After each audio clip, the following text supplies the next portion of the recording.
Assalamualaikum warahmatullahi wabarakatuh. Selamat datang di kisah inspirasi kehidupan.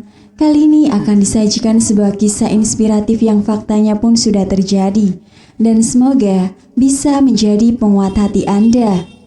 Suamiku merantau 3 tahun tak pernah pulang. Seketika hancur saat kutemui isi kamarnya dan ternyata mengarungi kehidupan rumah tangga memang dihadapkan dengan sekelumit permasalahan. Tak terkecuali, permasalahan ekonomi seringkali menjadi pemicu retaknya rumah tangga dalam pasangan yang sudah menikah. Kisah haru pun dialami oleh Pak Sutri yang telah dikaruniai 3 orang buah hati yang masih mungil. Karena desakan ekonomi, sang suami pergi mencari nafkah dan meninggalkan istri dan ketiga buah hatinya. Namun setelah 3 tahun berlalu, kenyataan memilukan harus terbongkar saat sang istri dan mertuanya memergoki tempat sang suami tinggal selama bekerja. Selanjutnya, apa yang terjadi? Seperti seripoku.com dikutip dari cerpen.co.id. Berikut kisah selengkapnya. Aku dan suamiku telah menikah selama 7 tahun. Karena kita sama-sama berasal dari kota kecil, pandangan kami berdua pun selaras.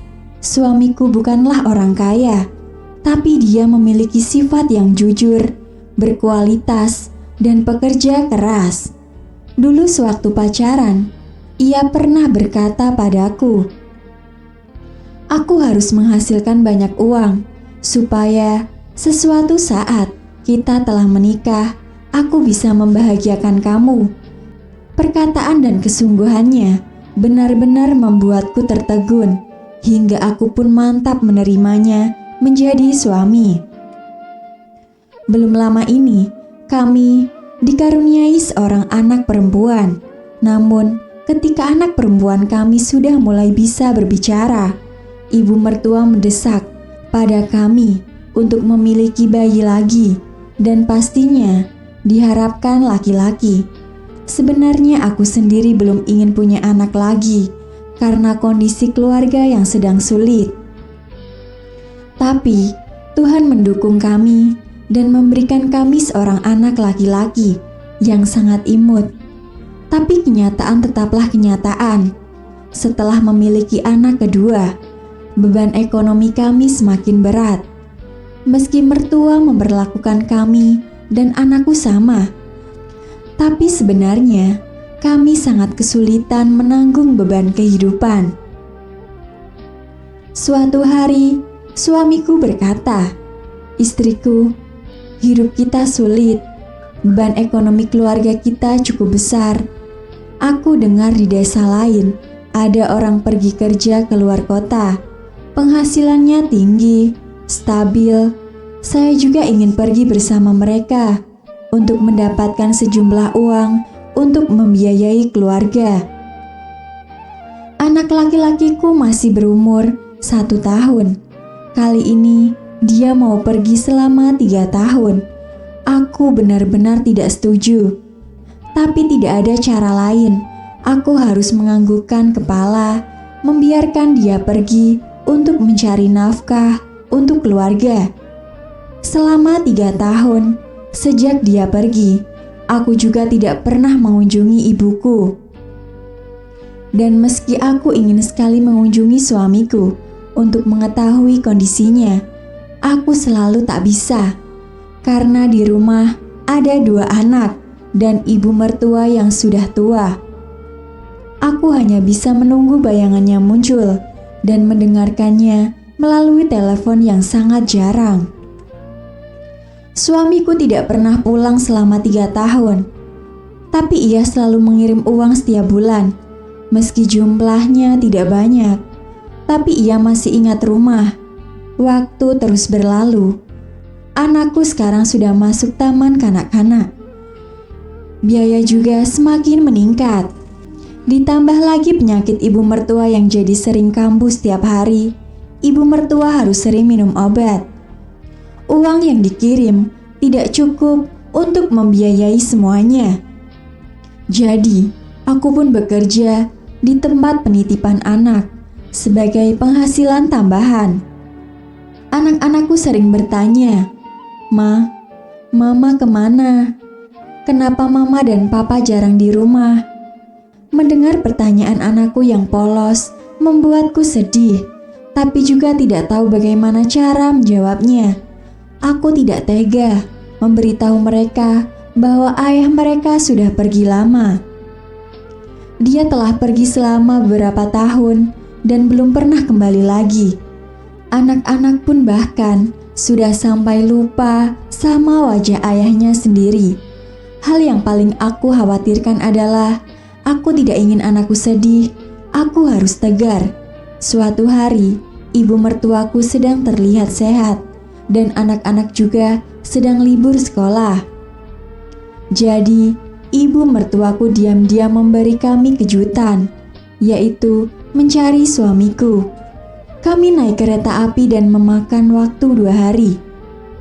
Sesampainya di sana, aku menelponnya dan ia terdengar kaget ketika tak percaya bahwa aku, ibu, dan anak-anak datang menemuinya.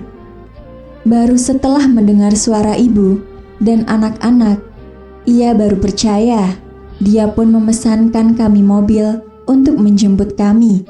Setelah beberapa lama nunggu, taksi itu datang dan membawa kami ke tempat yang lumayan jauh, seperti di pinggir kota. Ketika sudah sampai, aku melihat suamiku berdiri di sana.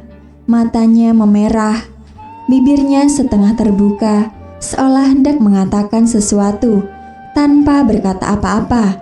Sebelum pergi menemuinya, aku pikir aku akan mengatakan banyak hal, banyak bertanya padanya. Tapi sekarang, setelah melihat suami tercintaku yang selama bertahun-tahun tidak bertemu, aku tersedak dan tidak mampu mengatakan apa-apa selain diam sambil menatapnya.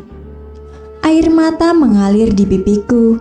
Samar-samar aku sadar, dia sangat kurus, wajahnya terlihat sangat lelah. Aku mulai mengingat anak laki-laki kecilku. Dengan tergesa-gesa mengatakan kepada anak laki-lakiku, "Panggil dia sayang, dia ayahmu." Suamiku melihatnya dan memeluk anaknya. Ada sangat banyak tekanan dan kerinduan untuk dilepaskan.